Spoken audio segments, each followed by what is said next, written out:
మీరు hair fall తో struggle అవుతున్నారా? 150+ బ్రాంచెస్ ఉన్న అడ్వాన్స్ గ్రో హెయిర్ క్లినిక్ లో ఇప్పుడే ఫ్రీ కన్సల్టేషన్ బుక్ చేసుకోండి. నమస్తే, వెల్కమ్ టు సుమన్ టీవీ. నేను మీ Sai Bhairi. SRH versus KKR మధ్య జరిగిన మ్యాచ్లో మన సన్ రైజర్స్ హైదరాబాద్ కంబ్యాక్ ఇచ్చింది. ఒక మ్యాచ్ మొదట ఓడిపోయినా కూడా బౌలింగ్లో ఆ డెప్త్ లేదన్నటువంటి కామెంట్స్ వచ్చినా కూడా చాలా చక్కగా నిన్న అద్భుత స్కోర్ చేసి చక్కగా డిఫెన్స్ కూడా చేసి బౌలింగ్ ద్వారా అటాక్ చేసి అపోనెంట్ని కోలుకోలేకుండా చేసి భారీ మార్జిన్తో గెలుపొందింది. దీనికి సంబంధించి మనం మాట్లాడదాం. ఎస్ఆర్హెచ్ రెండో మ్యాచ్తో పూర్తిగా సెట్ బ్యాక్ అయినట్టేనా? దీనికి సంబంధించి మాట్లాడదాం. మనతో పాటు స్పోర్ట్స్ అనలిస్ట్ సిహెచ్ వెంకటేష్ గారు ఉన్నారు. సార్ నమస్తే సార్. నమస్తే సాయి. సార్ భారీ మార్జిన్తో గెలిచింది నిన్న ఎస్ఆర్హెచ్. మొదట మ్యాచ్లో బౌలింగ్ సరిగా లేదు, ఫీల్డింగ్ సరిగా లేదు, ఇలా అయితే ఎంత కొట్టినా కష్టమైన వచ్చినటువంటి కామెంట్స్కి నిన్న ఆన్సర్ ఇచ్చినట్టే చెప్పుకోవచ్చా SRH? Very very satisfying win for SRH. 65 runs పెద్ద మార్జిన్తో గెలిచారు. 3 ఆస్పెక్ట్స్ లో వాళ్ళు చాలా హ్యాపీగా ఉండే పరిస్థితి కనిపిస్తుంది. ఒకటేంటంటే Travis head and Abhishek Sharma వాళ్ళ జోడీ బాగా ఆడినప్పుడే ఎస్ఆర్హెచ్ పెద్ద స్కోర్లు చేస్తుంది, గెలుస్తుంది కూడా. వాళ్ళిద్దరూ మంచి ఫామ్ లోకి రావడం, ఫస్ట్ మ్యాచ్ లో ఇద్దరు కూడా ఫెయిల్ అయ్యారు. వాళ్ళిద్దరు ఫామ్ లోకి రావడం, 200+ స్ట్రైక్ రేట్ తో ఎప్పటి తమదైన స్టైల్లో బ్యాటింగ్ చేయడం, అది నెంబర్ 1 వాళ్ళకి పాజిటివ్ టేక్ అవే. దాంతోపాటు బౌలర్స్ అందరు బాగా బౌలింగ్ చేశారు. బౌలర్స్లో మేబీ డేవిడ్ పెయిన్ మినహాయించి మిగతా అందరు బౌలర్స్ కూడా, బట్ స్పిన్నర్స్ కానీ పేసర్స్ కానీ అందరు కూడా ఎక్సలెంట్ బౌలింగ్ పర్ఫార్మెన్స్. ఎందుకంటే బౌలింగ్ బాగలేదు ఈ టీంకి. ఈ బౌలింగ్తో ఏం గెలుస్తారు? వీళ్ళు 300 చేసినా దాన్ని కూడా డిఫెండ్ చేసుకోలేరని చెప్పి ఫ్యాన్స్ నుంచి కొన్ని కామెంట్స్ రావడం మనం చూసాం. సో బౌలింగ్ నుంచి చాలా ఇంప్రూవ్మెంట్ ఫస్ట్ మ్యాచ్తో కంపేర్ చేస్తే. బౌలర్స్ అందరు కూడా they bowled with discipline and they bowled with purpose. So చాలా చాలా ఇంప్రెసివ్ బౌలింగ్ డిస్ప్లే మనం చూసాం. థర్డ్ థింగ్ ఏంటంటే నితీష్ రెడ్డి ఆల్రౌండ్ పర్ఫార్మెన్స్. నితీష్ రెడ్డి 2024లో బ్రహ్మాండంగా ఆడి ఇండియన్ టీంలో స్థానం సంపాదించి మెల్బోర్న్ టెస్ట్లో సెంచరీ చేసి ఒక స్టార్గా మారిపోయాడు. ఆ తర్వాత అతని గ్రాఫ్ పూర్తిగా పడిపోయింది. కానీ ఫస్ట్ మ్యాచ్లో కూడా ఈ డిడ్ంట్ పర్ఫార్మ్ వెల్. కానీ సెకండ్ మ్యాచ్లో అతను బ్యాటింగ్ బాగా చేశాడు. He was involved in a century partnership with henry Klaasen. తర్వాత బౌలింగ్కి వచ్చి అతను వరుసగా 2 వికెట్లు తీయడం, ఇంకో రిక్కు సింగ్ లాంటి ఒక ఇంపార్టెంట్ ప్లేయర్ని అవుట్ చేయడం. అతని బౌలింగ్ కూడా ఇంప్రూవ్ అయింది. బౌలింగ్లో పేస్ పెరిగింది. He added a few yards to his bowling and was very very impressive. So అతని ఆల్రౌండ్ ఎబిలిటీ కూడా టీంకి చాలా బ్యాలెన్స్ ఇస్తుంది. సో ఈ 3 ఆస్పెక్ట్స్లో ఎస్ఆర్హెచ్ చాలా చాలా హ్యాపీగా ఉండే పరిస్థితి మనకు అనిపిస్తుంది. ఫీల్డింగ్ తప్పిదాలు నిన్న చాలానే కనిపించాయి సార్. అది చూస్తే మళ్ళీ ఇలానే చేస్తే కష్టం భవిష్యత్తులో అన్నట్టుగా కనిపించింది. చాలా బౌండరీస్ వదిలిపెట్టారు, పంబులు చేశారు. గ్రౌండ్ ఫీల్డింగ్ సరిగ్గా చేయలేదు. క్యాచ్లు చాలా వరకు పట్టుకున్నారు. గ్రౌండ్ ఫీల్డింగ్లో మీరు అన్నట్టుగా చాలా ల్యాప్సెస్ కనిపించినాయి. అయితే ఆ గ్రౌండ్ కొద్దిగా స్లిప్పరీగా ఉన్నట్టుంది. చాలాసార్లు ప్లేయర్స్ జారిపోవడం వల్ల మిస్ అయ్యారు. బట్ అది అంత సీరియస్ ఆస్పెక్ట్గా మనం అనుకోవడానికి లేదు. ఈవెన్ నితీష్ రెడ్డి లాంటి extraordinary fielder, gun fielder Nitish Reddy నుంచి కూడా కొన్ని మిస్ ఫీల్డ్స్ చూసాం. సో అది దాని గురించి కూడా ఖచ్చితంగా ఫీల్డింగ్ కోచ్ వాళ్ళు మరింత శ్రద్ధ వహించాల్సిన అవసరం ఉంది. బట్ ఓవరాల్గా టీమ్ పర్ఫార్మెన్స్ అటు బ్యాటింగ్లో కానీ బౌలింగ్లో కానీ చాలా చాలా ఇంప్రెసివ్గా ఉందని చెప్పాలి. ఎందుకంటే లాస్ట్లో వచ్చిన bowling all rounders like Harsh Dubey, Shivang Kumar కూడా అవసరమైన బౌండరీలు కొట్టారు. సో అది చాలా ఇంపార్టెంట్. మీరు ఏంటంటే మీరు టాప్ 6, 7, 8 మీద కాకుండా మీ బౌలర్స్ కూడా they should be able to bat, they should be able to hit a few boundaries. అది ఇప్పుడు ప్రతి టీం కోరుకునేది. సో అలా ఆ రకంగా కూడా వాళ్ళు హ్యాపీగా ఉండే అవకాశం.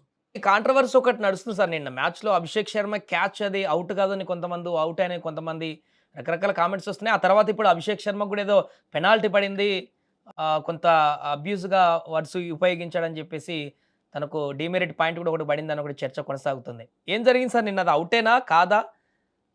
అభిషేక్ శర్మ బిహేవియర్ కూడా ఎలా చూడొచ్చు అంటారు? అది హీట్ ఆఫ్ ది మూమెంట్లో అవుతుంది. దాన్ని మనం పెద్దగా తప్పు పట్టాల్సిన పని లేదు. ఆ క్యాచ్ విషయం ఏంటంటే యాక్చువల్గా క్యాచ్ మూడు రకాల యాంగిల్స్ నుంచి చూస్తాం. సైడ్ యాంగిల్స్ నుంచి చూస్తే రైట్ సైడ్ కానీ లెఫ్ట్ సైడ్ నుంచి కానీ ఫింగర్స్ బాల్ కింద ఉన్నాయి అన్నట్టుగా మనకు అనిపిస్తుంది. కానీ మనం ఎప్పుడైతే ఫ్రంట్ యాంగిల్ నుంచి చూసామో ఫ్రంట్ యాంగిల్లో బాల్ బౌన్స్ అయ్యి తర్వాత చేతిలోకి వెళ్ళినట్టుగా మనకు అనిపించింది. దానికి ఏంటంటే దానికి వాళ్ళు చెప్తుందంటే మనకి చూడడానికి అలా అనిపిస్తుంది, ఒక ఆప్టికల్ ఇల్యూషన్ కనిపిస్తుంది. మీకు ఎప్పుడైనా కెమెరా యాంగిల్ స్ట్రైట్ యాంగిల్ ఉన్నప్పుడు అంత పెద్ద లెన్స్ యూజ్ చేసి వాడినప్పుడు ఆ రకమైన ఒక ఇంప్రెషన్ కలుగుతుంది, ఆప్టికల్ ఇల్యూషన్ తప్ప అది నిజంగా బౌన్స్ అవ్వడం కాదు అని చెప్పి అశ్విన్ లాంటి వాళ్ళు ట్రీట్ చేస్తారు. ఆశా బోగ్లే, అశ్విన్ లాంటి వాళ్ళు ట్రీట్ చేసింది ఏంటంటే అంపైర్స్కి ఈ రకమైన ట్రైనింగ్ కూడా ఇస్తారు. థర్డ్ అంపైర్స్కి ఏంటంటే ఫ్రంట్ యాంగిల్లో మీకు బౌన్స్ అనేది అనిపిస్తుంది కానీ యాక్చువల్ బౌన్స్ కాదు. కానీ అలాంటప్పుడు ఆ అంపైర్ ఏం చేసి నితిన్ మీనన్ అక్కడ ఉన్నాడు. నితిన్ మీనన్ చాలా ఎక్స్‌పీరియన్స్‌డ్ అంపైర్. ఇంటర్నేషనల్ ఐసీసీ ప్యానెల్‌లో కూడా ఉన్న అంపైర్ అతను. అతనేంటంటే అతను సైడ్ యాంగిల్స్‌నే నమ్మాడు. సైడ్ యాంగిల్స్ నమ్మాడు. దానివల్ల అది ఆ క్యాచ్ కరెక్టే అని చెప్పి జనరల్‌గా ఒక ఫీలింగ్ ఉంది. నేను కూడా ట్వీట్ చేశాను. అది క్యాచ్ కరెక్ట్‌గా లేదు. అంతకుముందు క్లాసన్‌కి అయింది లాస్ట్ మ్యాచ్‌లో అని చెప్పి. కానీ ఇవన్నీ చూసిన తర్వాత మేబీ అది క్లీన్ క్యాచ్ అని చెప్పి మనకు అనిపిస్తుంది. సోషల్ మీడియాలో దాని మీద ఇప్పటికే చర్చ జరుగుతుంది. దీనికేంటంటే మెయిన్‌గా ఎస్ఆర్‌హెచ్ అభిమానులు ఒక డినయల్ మోడ్‌లో ఉంటారు. ఏంటంటే అది కరెక్ట్ క్యాచ్ కాదు. ఎందుకంటే they wanted Abhishek Sharma to continue. దానివల్ల ఏంటంటే ఆ క్యాచ్ కాదు అనేది వాళ్ళ మైండ్‌లో రిజిస్టర్ అయిపోతది కాబట్టి వాళ్ళు దాన్ని యాక్సెప్ట్ చేయట్లేదు. కానీ ఈ క్యాచ్ విషయంలో యాక్చువల్‌గా మనం చూస్తే ఏంటంటే అది ఫింగర్స్ బాల్ కిందే ఉన్నాయని చెప్పి అంపైర్ పూర్తిగా కన్విన్స్ అయ్యాడు. ఈవెన్ ఫస్ట్ మ్యాచ్‌లో క్లాసన్ క్యాచ్ విషయంలో ఫిల్ సాల్ట్ పట్టింది కూడా బౌండరీ లైన్ టచ్ చేయడం లేదని డౌట్ ఉండింది. కానీ తర్వాత ఏంటంటే కొంతమంది స్పెక్టేటర్స్ బౌండరీ లైన్ నుంచి తీసిన విజువల్స్ ఉన్నాయి. దాని ప్రకారం చూస్తే అతను బౌండరీ లైన్ టచ్ చేయలేదన్న ఒక కన్క్లూషన్ కూడా వస్తుంది. కానీ ఆ అంపైర్‌కైతే ఆ టైంలో అలాంటి కన్క్లూజివ్ ఎవిడెన్స్ అయితే లేని విషయం కూడా మనం గుర్తుపెట్టుకోవాలి. సో మొత్తానికి నిన్న మ్యాచ్ గెలిచారు కాబట్టి ఎస్ఆర్హెచ్ ఇంకా ఈ సీజన్‌లో తిరుగు లేకుండా ముందుకు వెళ్ళేటువంటి అవకాశాన్ని మనం చూడొచ్చు. అండ్ కేకేఆర్ వరుసగా పాపం మంచి స్కోర్ సాధిస్తున్నా కూడా 2 ఓటములు వరుస బ్యాక్ టు బ్యాక్ వచ్చాయి. ఎలా చూడొచ్చంటారు దాన్ని గూడా? కేకేఆర్‌లో ప్రాబ్లమ్ ఏంటంటే వాళ్ళకి ఫినాలన్ బాగా ఆడుతున్నాడు. రహానే ఆడుతున్నాడు.